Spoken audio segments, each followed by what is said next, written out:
로마서 2장 28절 무릇 표면적 유대인이 유대인이 아니요 표면적 육신의 할례가 할례가 아니니라.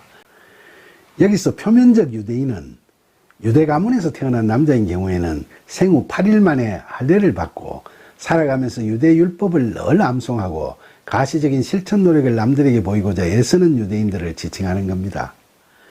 그들은 율법을 스스로 잘 지켜서 구원받겠다고 나서는 율법주의자들인 거죠. 그러나 바울은 그런 표면적 유대인이 참 유대인이 아니라고 단언합니다. 구약 성경에 따르면 하나님께서는 타락한 우리 인간들이 상실해버린 본질적 본성을 회복시키기 위해서 하나님과 우리와의 참된 관계를 보여주는 율법을 이스라엘 백성들에게 주셨죠. 그런데 그들은 하나님께서 주신 이 소중한 율법에 담겨있는 하나님의 의를 제대로 찾아서 지켜나가기보다는 자신들의 한정적 사고를 바탕으로 해서 율법의 행위 기준이나 규범을 만드는 바람에 율법을 지극히 세속적이고 형식적인 것으로 왜곡시켜 버렸죠. 선한 본질적 내용들이 형식적인 행위규범 내지 실현 불가능한 명령규범으로 변질되어 버리는 오류를 발생시켜 버린 겁니다.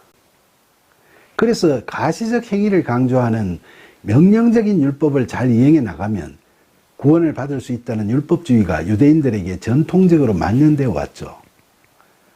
그래서 율법주의가 자기 구원의 방법으로 시도되면 그것은 사랑의 율법을 강요와 억압의 율법으로 변질시켜서 위선과 형식주의에 빠져버리고 마는 심각한 부작용과 불의가 판치는 그런 세상을 만들어버리게 되는 거죠.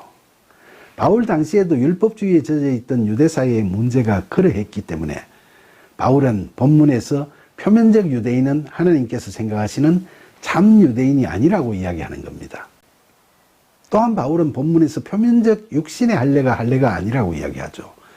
할례는 하나님의 의에 순종하는 백성임을 다짐하고 확인하는 표징임에도 불구하고 그런 본연의 의미는 뒷전이고 선민의식을 내세우는 특권적 상징으로 이야기되기가 다반사였기 때문에 그런 의미에서의 표면적 할례는 참 할례가 아니라고 이야기하는 거죠. 오늘날 교회를 다니는 사람들 중에도 내려놓음과 순종을 다하는 믿음의 참된 그리스도인이 되고자 하는 것보다는 남들 보기에 그럴듯한 기독교인으로서의 외양을 갖추는 데만 신경을 쓰고 영적 교만에 빠져서 불경건과 불의를 부끄러워하지 않는 그런 사례가 없지 않죠. 또한 세례나 침례의 참 의미보다는 의식에만 치중하고 세례받은 자신이 그렇지 못한 남들보다 낫다는 구분의식이나 특권의식에 사로잡혀서 세례나 침례를 그런 교만과 허세를 부릴 수 있게 해주는 장식물처럼 내세우는 자들은 참된 성령 세례를 받지 못한 자들이죠. 로마서 2장 29절 오직 이면적 유대인이 유대인이며 할례는 마음에 할지니 영에 있고 율법 조문에 있지 아니한 것이라. 그 칭찬이 사람에게서가 아니요 하나님에게서니라. 바울은 유대인이라고 하면 가문이 어떻고 할례를 받았는지 율법을 잘 준수하는지 같은 그런 눈에 보이는 것을 가지고 평하게 되는 표면적 유대인을 말하는 것이 아니고 성령 세례를 받은 이면적 유대인이라야 참된 유대인이라고 이야기하고 있습니다. 그는 본절에서 할례도 마음에 해야 한다고 하는데 구약성경 예레미야 4장 4절에 보면 하나님께서는 이스라엘 백성들에게 너희는 스스로 할례를 행하여 너희 마음 가죽을 베고 나 여호와께 속하라. 그리하지 아니하면 너희 악행으로 말미암아 나의 분노가 불같이 일어나 사르리니 그것을 끌 자가 없으리라고 하셨죠. 그러니까 할례에 대해 아무것도 인식하지 못하는 8일 된 어린 남자아이에게 부모들이 하는 형식적 할례가 아니라 하나님께 속하기 위해서 자기 의와 자기가 주인 삼은 세상적인 모든 것들, 즉 자신의 마음에 부패한 가죽을 스스로 베어버리는 마음의 할례를 하라는 거죠. 바로 성령이 우리에게 임하고 우리 안에 거하게 되는 성령 세례를 받으라는 거죠.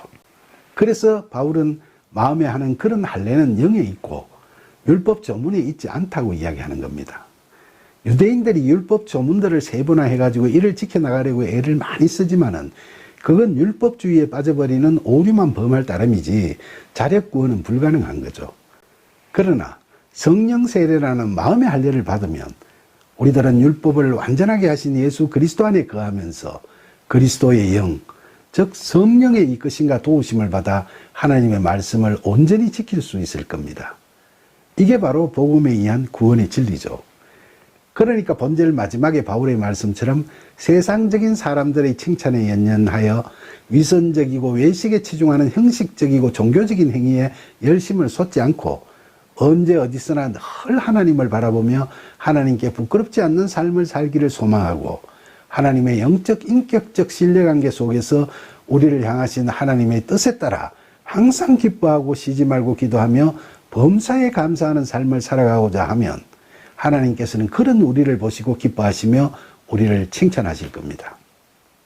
참된 그리스도인은 세상 사람들의 칭찬에 좌우되지 않고 이처럼 늘 하나님의 칭찬만을 소망합니다.